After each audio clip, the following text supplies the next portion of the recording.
when my daughter decided that she wanted to accept Jesus as her Savior and be baptized, I got a call from the church. I didn't go to church. I pretty much rejected all that. But I sent Amanda because I thought church people were generally nice people, and I was raised in the church. So I thought, I better talk to Amanda. And I asked her, and I said, why didn't you tell me that you wanted to be baptized in the church? And she said, I was afraid you would be mad at me.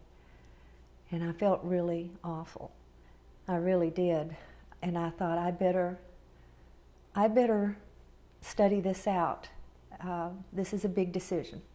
So I read the Bible. I spent the next, I don't know how many months, reading the Bible and studying it out, and I found out that I'd been taught a lot of things wrong that were different in the Bible. And as a result of my child, I came to a profound belief in the validity of the Bible, in the truth that we were created, that there is a Creator, and that we have a Savior. And when that happened to me, a man in my office noticed profound change in my actions, and we had a snowstorm one day at work. And to make a long story short, I had to get a ride home with him. And he was an elderly man, and we're sitting in the car, stalled in the snow, and he said to me, he said, Mary Nell, can I ask you a question? And I said, sure, you can. And he said, do you really believe the Bible is all true?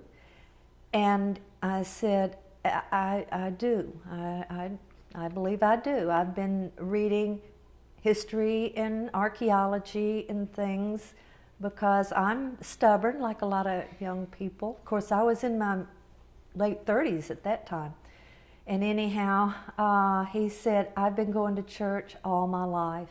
I'm an elder or a deacon, I forget what he said. I'm there every Sunday night and every Wednesday night. And I said, Buford, I'd be glad to share with you some of the reasons why. And I began to bring some of my books that told about archaeology to work. And one day, we would come in early before office hours. And one day he said, oh, did I tell you? And I said, what? He said, I know the man that found Noah's Ark. Well, I said, sure you did, because I thought I had all the books. I would go down to the Christian bookstore and buy everything. I'd never heard of this man. I'd never heard that Noah's Ark had been found. And I said, I can't find anything. Can you call him? He said, yeah, he lives, right here in Nashville. So he called him and asked him, do you have any books? Do you have any videos? This was in '87. And so he said, no, I don't. Well, a few months later, a man walked into our office, and he looked ageless, very long white beard and white hair. And we kind of laughed when he came in, because I worked for a stockbroker, and we didn't have people like that, wrinkled clothes, And he asked to speak to the man that had told me he knew the man that found Noah's Ark. And so pretty soon, my friend in the office brings this man up to a bunch of us and says, this is Ron Wyatt. He's the man that found Noah's Ark.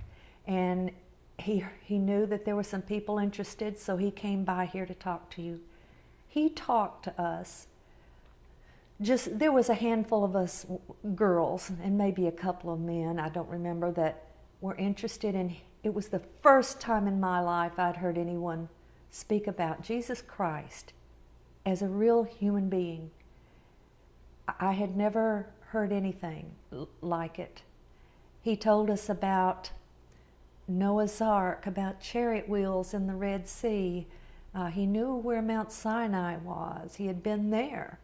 All the things he told, but the thing that impressed me the most was when he talked about the Ark of the Covenant. And that first day, it was April 15th, 1988. I'm 99% sure it was that day, but it was in mid-April. And at that point, I didn't really know what the Ark of the Covenant was, but I knew what it was when he finished talking. And I went home that day, and I was a single mom raising, Amanda was 13 at that time, and I told her that I was going to go to Turkey. When I decided that I wanted to go see Noah's Ark, I began calling travel agencies and saying I wanted to go see Noah's Ark, and they laughed at me. Ron told me that just a few months, 6-7 months prior to that, they had just dedicated the visitor center and made it a national park. But the travel agents laughed at me. So I had my friend in the office call Mr. Wyatt and ask him how to get there. So he did one morning. He got him on the phone, and my friend was on the phone going, okay, and then he would tell me a name, I would write it down, and finally he said, would you mind talking to her? And handed me the phone, and I put the phone up to my ear, and I said, hello, and I was so nervous. I was so nervous to talk to him. And he said, oh, you're a girl.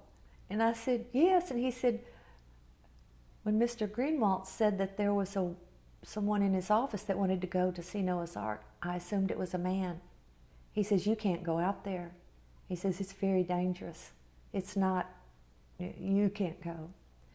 My heart just sank, because my thought was I wanted to go out there, I wanted to film this and come back, and I could show evidence to friends and family members who may not really believe that the Bible was true and could be trusted. So what Ron said then was, there was a silence, and then he said, can you take instructions? Can you stay out of the way? Can you afford it?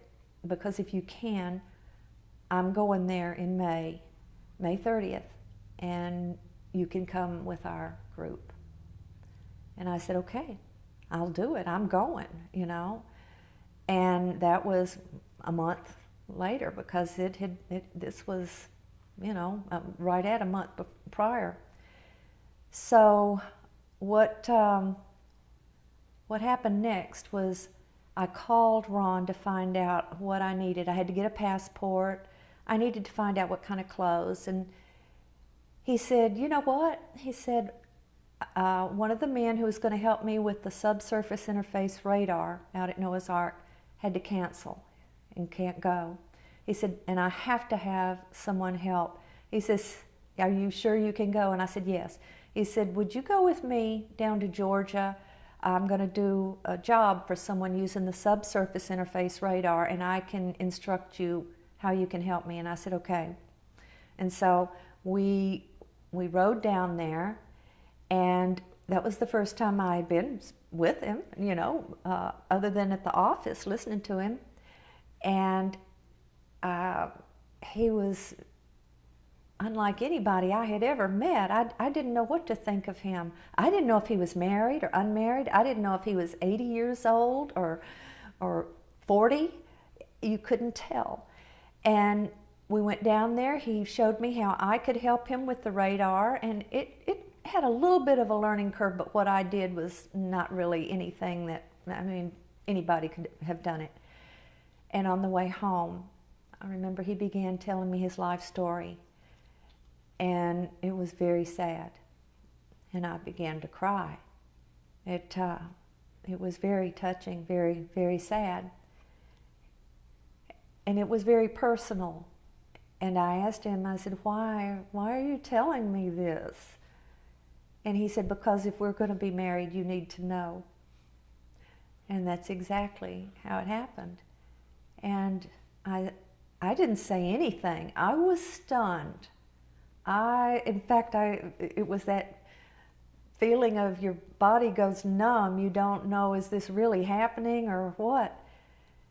And he said, I'm sorry. He said, I guess I should have told you that I've been doing this archaeological work for, I think it was about 18 years, he says, and I need help.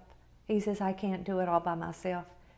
And I haven't been married, and I prayed and asked the Lord to send me someone to help me. And he said, when I saw you in the office, I knew it was you. Well, it turned out that in January, 3 months before I met him, I had been turned down for a job at helping young people at the church I was attending because they said that they needed a couple. And I had been divorced for 12 years. And I had prayed and asked the Lord that if it was His will, that He would send me someone. And that was it. And so when He said that, I remembered my prayer. I had actually written it down. I still have the book where I'd written it down. And I knew that was it. We went on the trip, and when we came home and we were married. And I worked with him until he died.